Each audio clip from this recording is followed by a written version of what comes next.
Welcome to World Cup 2026, the biggest football festival on the planet, or as some scientists are calling it, the ultimate 48-team circus. For nearly a century, we were all used to the perfect math of 32 teams. It was clean, simple, and it made sense. But this year, FIFA decided that more is better, mathematically expanding the tournament to 48 countries and a massive total of 104 matches. From a fan's perspective, it's 40 days of pure paradise. But behind the scenes, FIFA has quietly turned the biggest tournament on Earth into a giant science laboratory for wild new rules and high-tech enforcement. Players aren't just competing with their boots anymore, they are practically studying a highly programmed, strict new textbook on the pitch. Grab your notebooks and settle in, because we are analyzing the crazy physics, strict electronics, and hilarious chaos of FIFA's brand new rulebook. The stopwatch nightmare, when 90 minutes becomes 120. Let's look at the mathematics of the modern football clock, because what FIFA is doing to the standard 90 minutes is a biological and logistical nightmare. For generations, the concept of a football match was simple. The referee looked at his analog watch, guessed a few minutes of injury time based on generic delays, and blew the whistle. It was an art, not a precise science. But at this World Cup, FIFA has introduced strict electronic tracking that counts every single second of ball dead time, down to the millisecond. Let's calculate the pure physics of a modern game.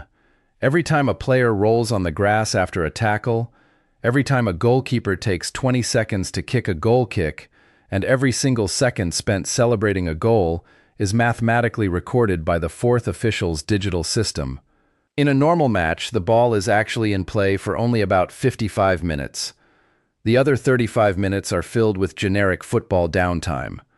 But under the new 2026 rules, FIFA forces referees to add every single one of those dead minutes back onto the clock at the end of each half.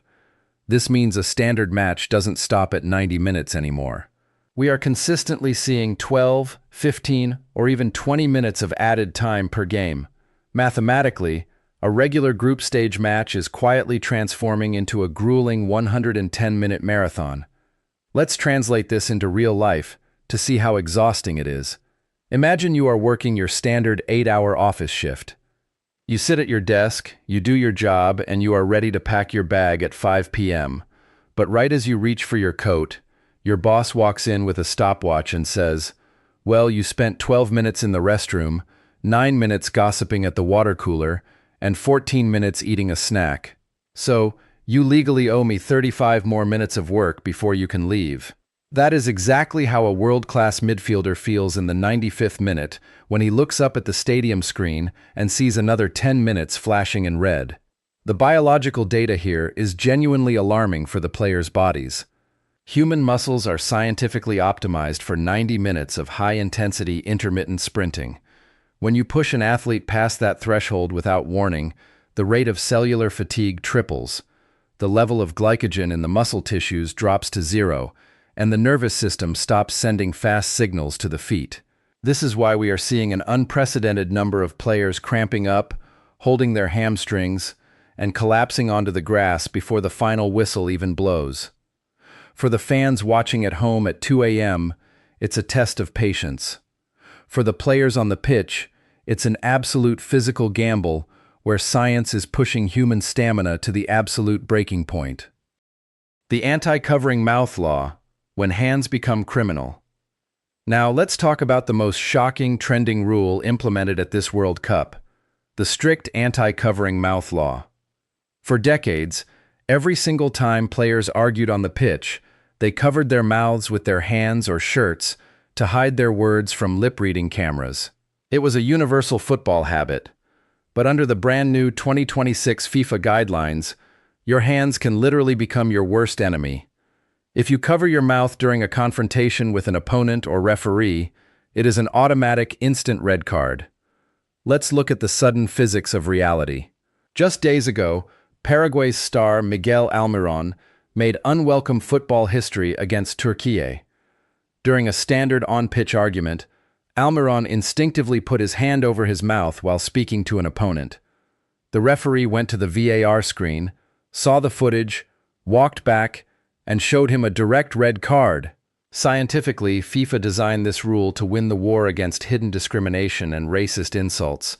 Fans at home are absolutely stunned. Footballers now have to learn a difficult new psychological skill: how to argue with their hands glued to their sides. If you lose your temper and forget the law for just 1 second, your natural habit will get you sent straight to the dressing room. It's funny, it's strict, but it proves that in 2026, the cameras see absolutely everything. The scientific data here is genuinely fascinating for the viewers. FIFA's advanced artificial intelligence software can read human lips with nearly 98% accuracy.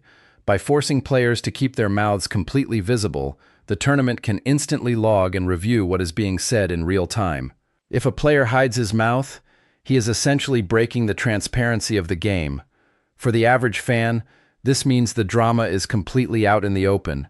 You can almost read the passion, the anger, and the desperation on their faces without needing an audio mic. It forces players to exercise extreme psychological control. In high-pressure moments when your heart rate is at 180 beats per minute, stopping yourself from a natural bodily habit is a massive mental challenge. But that is the reality of modern football, where even your hands are heavily monitored by the machine. The Concussion Protocol, the futuristic replacement gamble. Now let's explore the ultimate medical loophole that FIFA has heavily regulated for this World Cup: the official concussion substitute rule. For decades, if a player suffered a violent head collision, the team had to make a brutal tactical choice: either waste one of their standard 5 substitutes or force a dizzy player to keep running. But under the brand new 2026 guidelines, FIFA allows an extra, permanent substitution that does not count toward the baseline limit if a player shows signs of a concussion. Let's look at the scientific data, because human brain physics are terrifying. When two athletes collide at 30 kilometers per hour, the brain literally rattles inside the skull, causing immediate cellular disorientation. To protect these $90 million investments, sports scientists have introduced strict digital screening directly on the grass. But here is the problem: football is a game of survival, and coaches immediately looked for a way to cheat the system. Imagine it's the 85th minute, your team is completely exhausted, and you have already used all 5 substitutions. A clever coach might signal his freshest defender to crash into an opponent, hold his head, and pretend to be completely dizzy just to get a fresh pair of legs onto the field legally. To win this war against tactical faking, FIFA has transformed team doctors into strict biometric officers. When a head collision occurs, doctors don't just look at the player's eyes and ask, "How many fingers am I holding up?" Instead, they run onto the pitch carrying advanced mobile tablets connected to automated tracking cameras. Scientifically, they perform a strict optical test, measuring pupillary light reflex and scanning the player's eye tracking pattern against his baseline medical profile. If the AI system detects a minor variation in eye movement or a slow pupil reaction, the player is legally forced to leave the pitch immediately. It is a high-tech biometric test conducted under maximum stadium pressure. For the fans, it looks like a scene out of a sci-fi movie.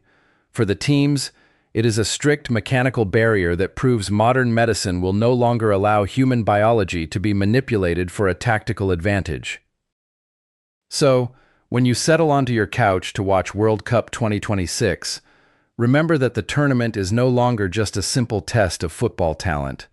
Behind every spectacular goal and every sudden red card, there is a massive machine of algorithms, biometrics, and electronic enforcement. The nation that lifts the golden trophy this year won't just need world-class strikers. They will need players with extreme psychological control who keep their hands glued to their sides and bodies that can survive a grueling 110-minute marathon. What do you think about these crazy rule shifts? Was Miguel Almiron's covering mouth red card completely fair or way too harsh? Let us know your thoughts in the comments below. Don't forget to like and subscribe to stay locked into the lab for our next scientific football breakdown.